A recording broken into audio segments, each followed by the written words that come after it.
고상록 변호사가 법무법인 세종 입장문에 사건 번호를 적시함으로써 팀버니즈 애들이 개별적으로 법원에 탄원서를 떼거지로 제출하도록 유도, 명분 만들기 가능성 있음이라는 예상을 했습니다.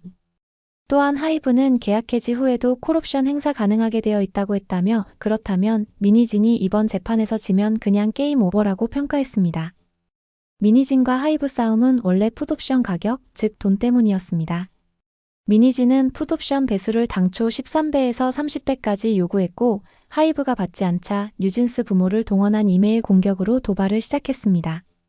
미니진은 당시 1,000억 원 예상 풋옵션을 3,000억 원 이상의 풋옵션을 꿈꾸면서 즉 돈 욕심이 컸던 셈입니다. 그런데 하이브는 미니진이 경영을 잘못하면 당초 주식을 매도했던 가격에 다시 되사오는 콜옵션을 갖고 있었고 콜옵션 행사에 들어갔습니다. 미니진은 주식 시세를 통한 경영 성과에 대한 대가를 보상받지 못하는 것입니다. 특히 미니진은 방시혁에게 빌린 37억 원과 이자도 돌려줘야 합니다. 미니진은 그간 세종 변호사 비용으로 수십억 원이 지출됐기 때문에 빈털털이 더 나아가 파산이 되는 셈입니다. 풋옵션, 콜옵션 무슨 이야기인지 구체적으로 살펴볼까요? 고상록 변호사는 자신의 유튜브 게시물에 미니진의 증거 좀 먼저 까줘 입장문 AS라는 제목의 글에서 까먹고 빠뜨린 부분을 추가로 제시했습니다. 그는 세종 입장문에 사건 번호를 적시함으로써 팀버니즈 애들이 개별적으로 법원에 탄원서를 떼거지로 제출하도록 유도, 명분 만들기 가능성 있음이라며 이분은 탄원서의 힘을 대단히 중요하게 보시는 분이라고 미니진을 정조준했습니다. 이어 근데 뉴진스 사건에서 중복 서명 이슈로 모양 빠짐이라며 버니즈 가장한 애들이 직접 탄원서 내게 하려면 사건 번호 공개해줘야 됨이라고 설명했습니다. 고상록 변호사는 여러분 지금이 바로 법원에 메시지 보낼 기회예요 라는 메시지가 숨어 있다는 분석과 함께 지난 1년간 보여준 이분의 사고력 수준을 몰랐다면 불가능했을 추론이라고 전했습니다. 실제로 팀버니즈는 작년 5월 미니진 가처분 소송에 이어 지난 3월 뉴진스 가처분 소송에서 법원에 탄원서를 제출한 바 있습니다. 뉴진스 가처분 관련 탄원서 서명 사이트에서는 중복 서명이 가능하다는 뉴스 보도가 나온 바 있습니다. 연예 매체 텐아시아는 뉴진스 팬덤 3만 탄원서 수 부풀렸나? 한 명이 수백 건 이상 제출도 가능했다는 제목의 보도를 하기도 했습니다. 또한 일부 팬이 탄원서에 서명하면 경품을 제공한다는 이벤트를 진행해 논란이 일기도 했습니다. 작년 5월 미니진 탄원서의 경우 하루도 안 돼 서명 목표 1만 명을 돌파했는데 지난 3월 뉴진스 탄원서는 10일간 서명을 받았음에도 국내외 합쳐 3만 명에 불과해 기대에 못 미쳤다는 분석이 나오기도 했습니다. 또한 고상록 변호사는 영상 업로드 후 안 사실이라며 하이브는 계약 해지 후에도 콜옵션 행사 가능하게 되어 있다고 함이라고 전했습니다. 이어 그렇다면 미니진이 이번 재판에서 지면 패자부활전 없음이라며 리셋도 세이브 포인트도 없고 그냥 게임 오버임이라고 평가했습니다. 실제로 하이브는 콜옵션을 행사했는데 아직 콜옵션 대금 소송은 제기하지 않은 상태입니다. 고상록 변호사는 그러므로 더더욱 그나마 양쪽에 불확실성 남아있는 지금 재판에 목숨 걸지 말고 뭐라도 해야 된다며 시하는 뉴진스 5인 중 한 명이라도 이탈 가능성. 조짐 보이기 전에 예컨대 혜인이 엄마가 미니진한테 지송해요. 애 아빠 설득이 이렇게까지 힘들 줄 몰랐어요. 드립 시작하면 모든 게 끝남이라고 설명했습니다. 그리고 마지막으로 방법은? 법무법인 필 고변 직통이라고 자신의 직통 전화번호를 남긴 데 이어 민망함은 한순간이지만 개인 파산은 남은 평생 과거의 나를 때리며 살아야 할 수도 있습니다. 라고 마무리했습니다. 미니진이 살기 위해서는 민망하더라도 고상록 변호사 자신을 찾아 해법을 들으라는 의미로 해석됩니다. 그렇다면 고상록 변호사는 왜 콜옵션에서 게임 오버라고 했을까요? 일단 하이브와 미니진 싸움의 본질은 결국 돈이란 해석이 나옵니다. 법조계 전문가들은 둘 사이가 본격적으로 갈라지기 시작한 것은 뉴진스의 성공 이후 미니진 대표가 더 큰 보상을 바라면서였고 결론적으로 하이브가 거절하며 갈등이 촉발됐다고 판단하고 있습니다. 여기서 보상으로 등장한 것이 풋옵션입니다. 따라서 미니진이 과거에 요구한 풋옵션 배수 30배가 재조명되고 있습니다. 미니진은 2023년 12월 자신이 보유한 어도어 주식 가운데 풋옵션 배수를 기존 13배에서 30배로 올려달라고 요구한 것으로 알려졌습니다. 기존 계약에서 하이브는 최근 2년간 영업이익 평균치에 13배를 적용한 뒤 총 발행 주식수를 나눈 값을 미니진 측의 풋옵션 행사 가격으로 정했습니다. 미니진 대표 측이 이대로 풋옵션을 행사하면 당시 기준으로 약 1,000억 원 규모였습니다. 미니진이 작년 4월 25일 기자회견에서 제가 돈을 원했으면 이런 내부 고발을 안 한다. 가만히 있어도 1,000억 원을 번다고 말한 이유입니다.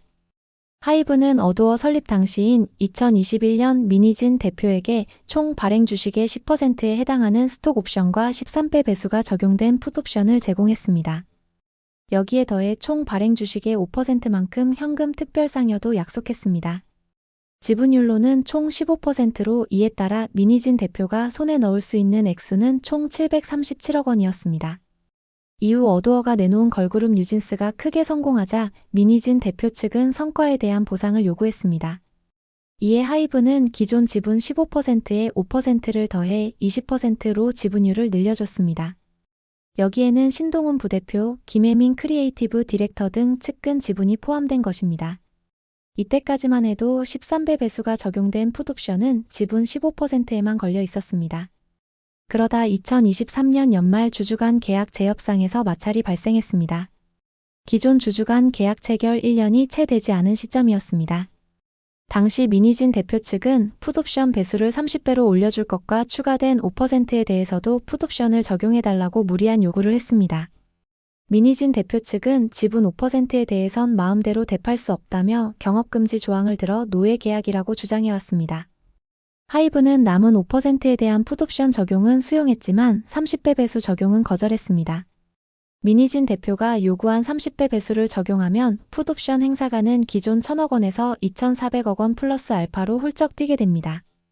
뉴진스의 성장세로 어도어 영업이익도 크게 상승할 경우 그가 손에 넣을 수 있는 액수는 4,000억 원 이상으로 더욱 많아질 수 있습니다. 이에 하이브는 보상액이 과도하게 늘어난다고 판단해 재협상은 교착 상태에 빠졌던 것입니다. 미니진 측이 노예 계약 원인으로 지목한 지분 5% 관련한 양측 주장도 엇갈립니다.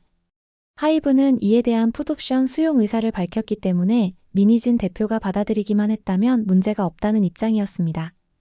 하지만 미니진 대표 측은 기존 지분 15%는 5년 근속 후인 2026년에 행사할 수 있는 것과 달리 나중에 풋옵션이 수용된 5%에 대해선 하이브가 8년 근속 시 행사할 수 있게 묶어놨다고 지적했습니다. 미니진 대표 측은 어도어 주식을 완전히 털 수 있는 시점이 2029년으로 그 시기가 늦다는 불만이었습니다. 특히 미니진 측의 요구는 당시 13배인 풋옵션 배율을 30배로 늘려주고 풋옵션이 걸려있지 않은 25%에 대해서도 풋옵션을 부여해 달라는 것이었다고 합니다. 하이브의 동의 없이는 소유 주식을 매각할 수 없도록 한 계약 조항도 삭제해 달라고 했다고 알려졌습니다. 이 같은 요구에 하이브 측은 회사 몰래 주식을 양도하는 것을 막기 위해 넣어둔 양도 제한 조항을 삭제하긴 어렵지만 나머지 25% 주식에 대한 풋옵션은 행사 시점을 달리해 풋옵션을 부여하는 것을 검토하겠다고 답했다고 합니다. 풋옵션 배율 인상은 거절하면서 대신 회사의 가치 영업이익을 끌어올리면 향후 풋옵션 행사 때 자연스레 미니진 대표가 가져가는 돈이 많아진다는 취지의 의견을 전달했다고 합니다. 미니진이 거부하면서 양측의 협상은 어그러졌습니다. 그리고 이후 미니진은 뉴진스 부모를 동원한 이메일 발송 등 하이브에 도발을 시작했습니다. 결국 미니진은 풋옵션 즉 돈의 모든 것을 걸고 벼랑 끝 전술을 전개한 셈입니다. 법조계에선 미니진 대표 측의 요구가 애초에 받아들여지긴 어려웠다고 봅니다. 주식 양도 제한 조항 삭제, 풋옵션 배율 상향 등이 모두 특정 한 사람의 결정으로 해결될 일이 아니기 때문입니다. 법무법인 율촌 김현정 변호사는 이번 사례를 보면 미니진 대표에게 풋옵션이 부여됐듯이 하이브에도 그 조건이 무엇이든 콜옵션이 있는 것이 자연스러워 보인다며 콜옵션이란 결국 언제든 조건이 갖춰지면 주식을 사들일 수 있는 권한을 말하는 만큼 이런 권리를 보장해 주려면 콜옵션과 무관하게 주식을 다른 사람에게 처분하는 것을 막기 위한 양도 제한은 기본 요건이라고 설명했습니다. 법무법인 광야의 선종문 변호사도 하이브 측에서 미니진 대표를 배임 등의 혐의로 고발한 것도 그를 대표이사에서 해임시키기 위한 절차라며 하이브 측이 고발과 콜옵션 행사 계획을 동시에 발표한 것은 이사에서 해임될 경우 콜옵션을 행사할 수 있는 등 관련 조건이 있다고 추정 가능하다고 관측했습니다. 풋옵션 배율 조정과 관련해서도 법무법인 태안의 신동현 변호사는 하이브는 개인이 아닌 법인인 만큼 풋옵션 조건을 바꿔주려면 그런 변경사항이 하이브라는 회사에 이익이 된다는 근거가 있었어야 한다며 손해가 예상된다면 하이브 경영진 역시 그런 결정을 마음대로 할 수 없었을 것이라고 설명했습니다. 선종문 변호사는 엔터테인먼트 업계는 통상 창업자가 경영까지 하는 경우가 대부분이라 전문 경영인의 지분을 어떻게 사줄지 결정하는 풋옵션 계약은 드문 일이었다며, 이미 특정 계약이 된 상태에서 새로운 계약을 하자고 주장한 것은 풋옵션 계약의 생소한 업계 분위기를 보여주는 사례라고 할 수 있다고 지적했습니다. 방시혁은 민희진에게 파격적인 대우를 해주었다는 이야기인데 민희진은 그것도 불만이었던 셈입니다.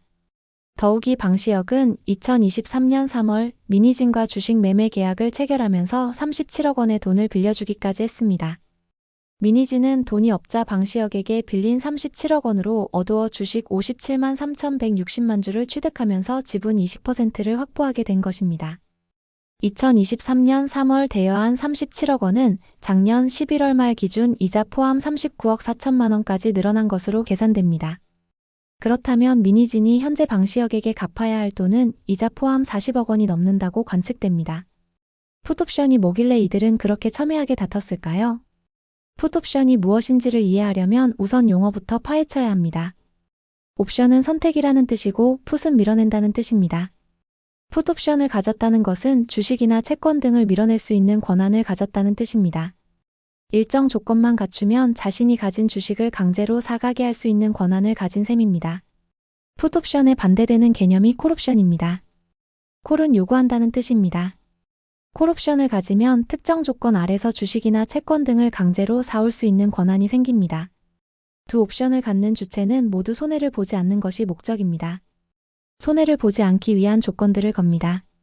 예컨대 일정 기간 이상 투자를 해줬다면 투자금의 몇 배로 지분을 팔 수 있게 해달라는 풋옵션이거나, 일시적으로 돈이 모자라 투자를 받았지만 회사가 본궤도에 오르면 대주주가 지분을 모두 회수하도록 지분을 팔아줘야 한다는 콜옵션 등 여러 가지 조건이 있습니다.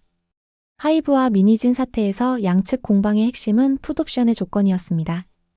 민희진은 어두어 전체 지분 중 18%를 가지고 있고 13.5%에 대해서 작년 11월부터 풋옵션을 행사할 수 있었습니다.